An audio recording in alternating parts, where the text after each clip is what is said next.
크리스천 로센크로이츠. 그는 헤르메티카와 카발라 그리고 다양한 고대 지식을 기반으로 한 신비주의 철학을 시작한 인물입니다.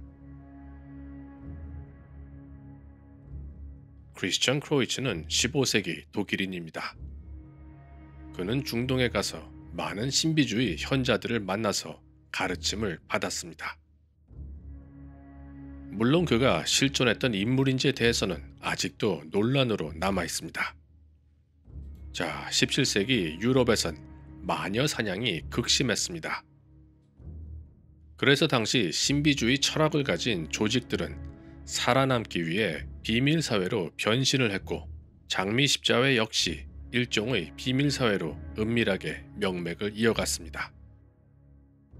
장미십자회는 아틀란티스의 고대 경전인 헤르메티카의 영향을 많이 받았기 때문에 세상의 모든 사람들은 연결되어 있으며 인류의 미래를 위해 자비를 베풀며 살아야 한다는 철학을 가지고 있었습니다.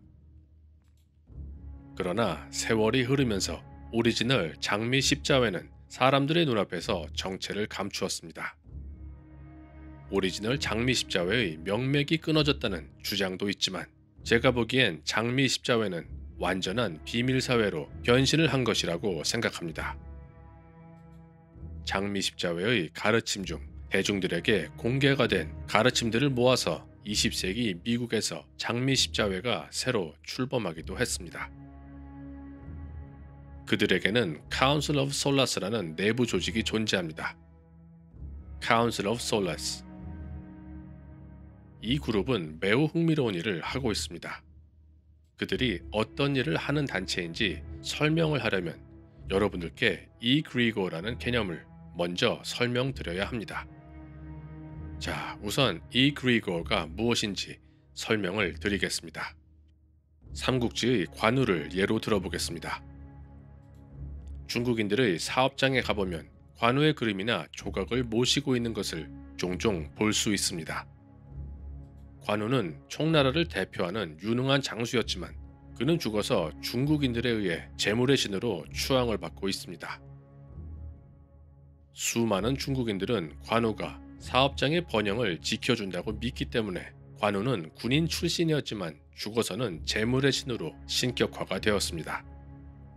이처럼 많은 대중들이 어떠한 사실을 진실이라고 믿기 시작하면 저 사람이었고 군인이었던 관우라는 장군조차 재물의 신으로 다시 태어날 수 있는 것입니다.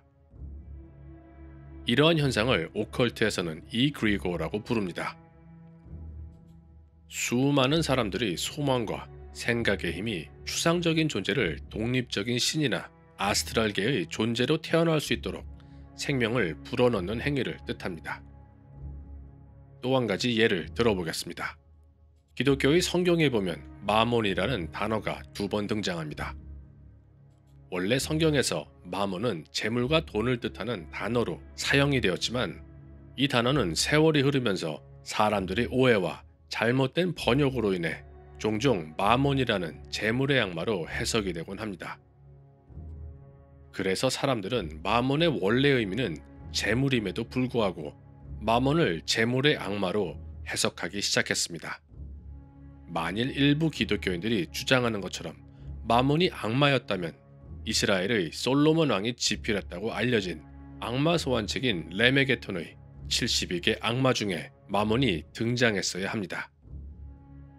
결국 마몬은 악마가 아니기에 솔로몬 왕의 레메게톤에 등장하지 않는 것입니다. 하지만 마몬을 돈이나 재물이 아닌 악마의 이름으로 곡해를 한 일부 종교인들 때문에 수많은 사람들은 마몬을 악마의 이름이라고 믿기 시작했으며, 결국 마몬이 악마라고 믿는 수많은 사람들의 생각의 힘 때문에 마몬은 이그리고가 되어 생명을 얻게 됩니다. 정말로 아이러니한 악마의 탄생 스토리가 아닐 수 없습니다. 악마를 혐오하는 종교인들이 잘못된 번역을 실자라고 믿었기 때문에 종교인들의 믿음으로 악마가 탄생을 한 것입니다. 덕분에 많은 악마주의자들은 마몬을 소환해서 부자가 되게 만들어달라는 부탁을 하곤 합니다. 너무나도 아이러니한 스토리가 아닐 수 없습니다. 보신 바와 같이 생각의 힘은 대단합니다. 생각의 힘은 아픈 사람을 회복하기도 하고 생각의 힘은 건강한 사람을 파멸시키기도 합니다. 생각의 힘은 존재하지 않던 신이나 악마를 만들어내기도 합니다. 정신에너지가 파동이나 진동으로 발현되는 것을 생각이라고 말할 수 있습니다. 많은 고대 경전들을 살펴보면 대부분의 종교들은 진동의 중요성에 대해 강조를 합니다. 힌두교의 고대 경전을 살펴보면 나다 브라마라는 표현이 있습니다.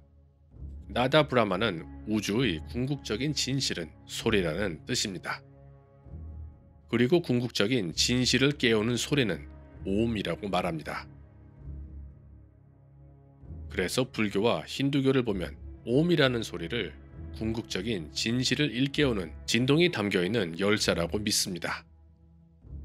고대 신비주의 사상들을 살펴보면 진동의 중요성을 알 수가 있습니다.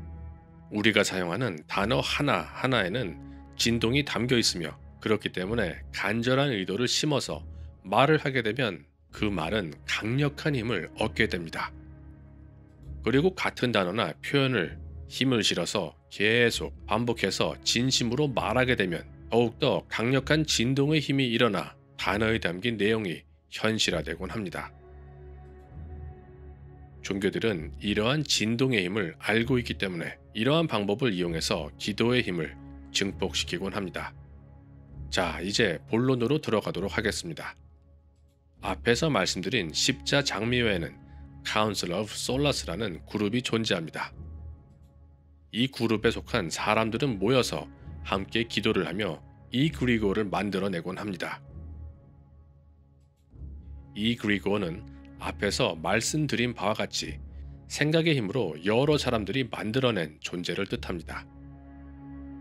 이 그리고는 좋은 목적에 사용될 수도 있으며 나쁜 목적에 사용될 수도 있습니다. 사람들의 에너지는 진동의 형태로 되어 있으며 많은 사람들이 같은 목적을 향해 간절하게 염원을 한다면 이로 인해 만들어진 이 그리고는 더욱더 강력한 힘을 가지게 되는 것입니다.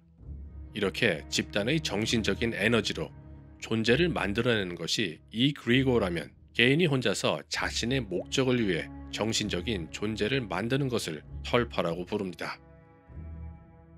털파는 개인의 정신적인 에너지를 이용해서 만들어지는 존재인데 티베트의 신비주의 불교에 그 뿌리를 두고 있습니다.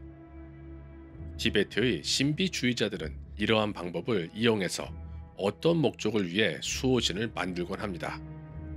털파는 스스로 생각을 하며 의지를 가지고 있는 존재입니다.